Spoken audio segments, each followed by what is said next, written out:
Hello, everyone. Hello, guys.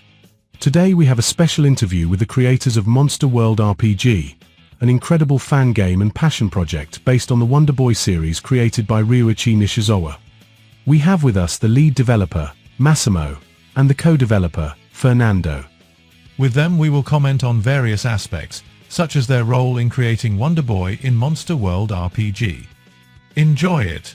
There will be a lot of interesting stuff to talk about and look forward to. Without further ado, let's get started, shall we? When creating Max, what was the inspiration for his character? Massimo created the character. I mostly changed him from a bit of a lovable jerk to a nicer guy, but it wasn't even on purpose. It just happened while writing the game's dialogue. Right. At first his behavior was planned to be the scoundrel type, but it then developed differently into a Boy Scout-like one. The first face set used was taken from a stock RPG Maker character, with the only difference being the position of its ponytail, which was moved from the top of the head to the bottom. For the body, I used Shion Sprite. Finally, its coloration mimicked Ash's, even if in the end it turned out a little different. As for his background story, details were added and removed over the years. The main concept for Max was for him to be different from stock RPG Maker heroes. For example, he talks and is not a silent hero. What were some of the greatest challenges while developing the project? For me, it was playing it again and again to debug it. But I believe the hardest part was coding the game, which Fernando was in charge of. Mostly it was making all the items that grant special skills or abilities work correctly. After that it was bug fixing, as several bugs were very persistent. How long would you say the project took to complete? I joined the project in January 2007. Massimo had completed Chapter 1 before I joined. So it was more than a decade, but I'm not actually sure when Massimo started Monster World RPG, since I joined later. Yeah, I started alone in 2005 using RPG Maker 2000, so I can assume the idea had been in my mind since the year before. I remember taking notes for the project in a notebook. Considering the game was released in 2017, the full development lasted about 13 years. What games inspired you while structuring the project and its large world? As for myself, I just tried to arrange all the known zones from the original games into the overworld map of Aqua Kingdom. In the end, the one who created all the dungeons was Fernando. I grew up with Sega consoles, so I have influences from games such as Phantasy Star, Sonic, Pulseman, Shining Force, Golden Axe, and Monster World, of course. But besides the original Monster World series, I wasn't really thinking of any other game while programming, so I can't say for sure. Monster World itself was the main inspiration for me, as obvious as it sounds. In this game, it seems all time constraints were tossed aside, which was a very bold choice. What made the team decide to do this? Mainly we were focused on making the game as best as we could, even if it would take longer than imagined. We decided not to rush anything, not only because it was a freeware game made in our free time, but also to ensure quality.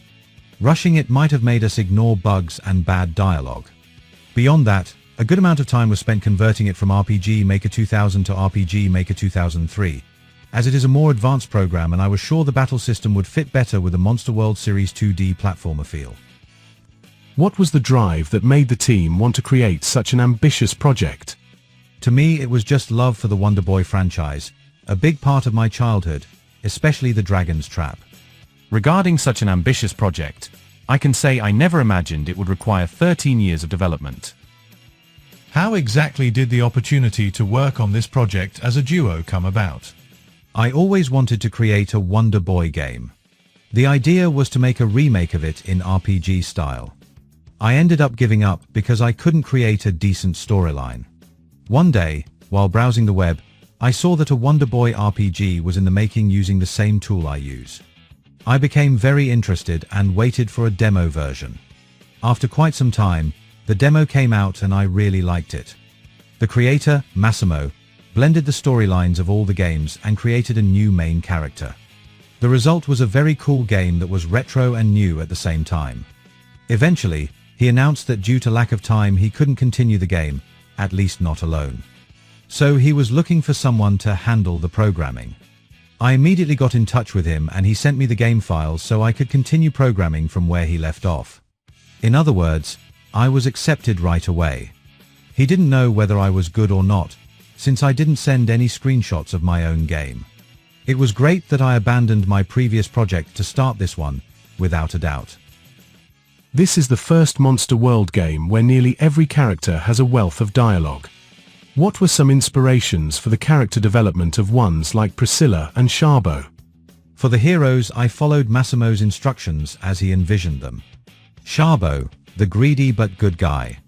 Priscilla, the bubbly and cute fairy, and so on. For most non-playable characters, I guess I got inspiration from games and animation in general. That's right. When we started working together, I gave Fernando many different documents to read which described different aspects of the game, one of which was the behavior of the hero team characters as it started to develop during the early prototype demo. Having the little fairy be kind-hearted, the death god a greedy scoundrel, and the baby dragon actually a baby, were obvious choices. If the role of the greedy one hadn't already been taken by Sharbo, it would have been given to Hotter since he is skilled at finding secrets and gold, so instead he became the glutton of the group. The other non-playable characters' portrayals then came up according to the situations in which they were introduced.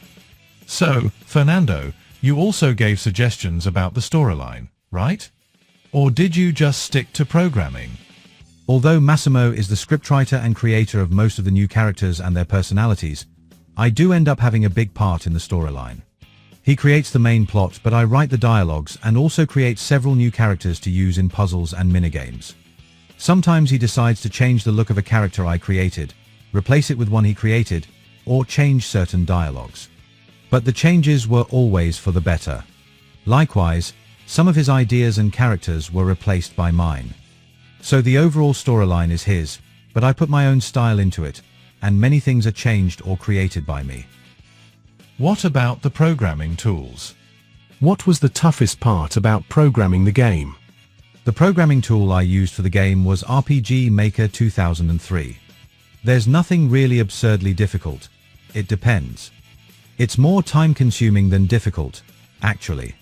The hardest part was creating the slot machines in the secret casino in Purapril.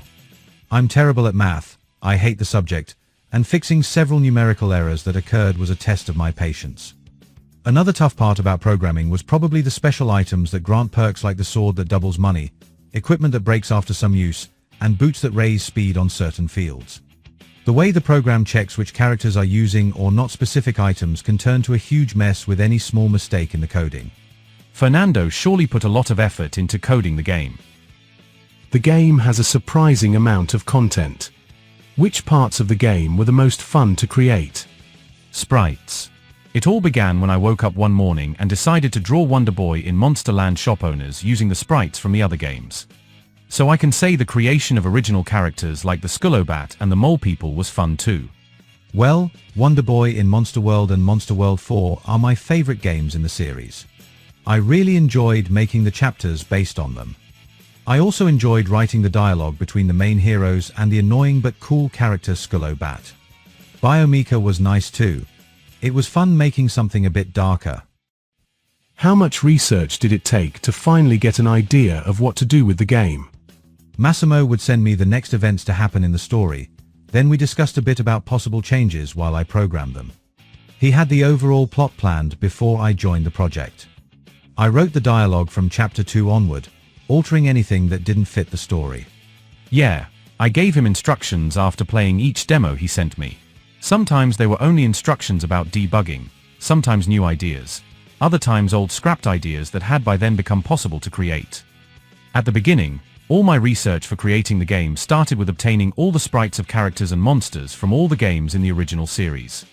In fact, I believed that to create an expanded Monster World environment I had to start with the monsters. Don't you agree? The custom art in the game is well made. What were some challenges on designing the face sets and sprites? The vast majority of character and monster sprites were made or edited by Massimo. I mostly made the face sets, and the background sprites I obtained and edited from other games. The Fiery Tower dungeon graphics were a bit harder, since it was based on sketches from a discarded dungeon for Monster World 4, so we had to guess and create things for it. Designing the face sets wasn't too hard, I based the characters' faces on the same manga style found in the Japanese covers and manuals. Mac's face set is basically the face of Shion with different hair. The biggest challenge was this being my first time making pixel art out of scanned drawings, since I didn't have a drawing tablet back then. We had some trouble coming up with Rapadagna Oracle's face though. As I already said, it all began with me drawing sprites of the characters. At the beginning they were rip-offs and mock-ups, while in the end I was able to draw them from scratch. What were some considerations when designing the game's difficulty level? My main idea regarding difficulty was on avoiding grinding. I wanted to make sure players wouldn't need to keep long in dungeons just walking around to increase levels through random encounters. Too much grinding is what I dislike the most in JRPG games.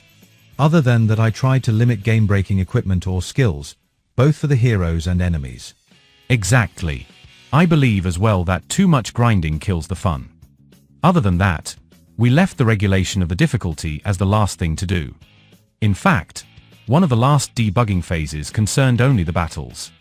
We fixed the battle system by adding more accurate descriptions to the different skills and by creating a good elemental interaction scheme.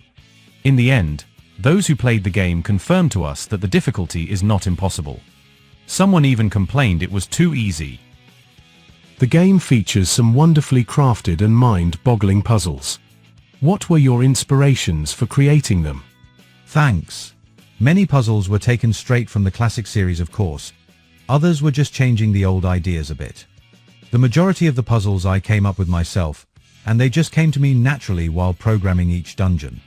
I would simply think what kind of puzzle such dungeon would have. If I got stuck trying to create a puzzle, I would play random games for inspiration. Some puzzles at the pirate ship are inspired by point-and-click adventure games, for example. Any final thoughts? I would like to thank all the fans for the positive feedback and kind words. We had a lot of fun making this fan game, and it makes me glad that we can entertain all of you with it.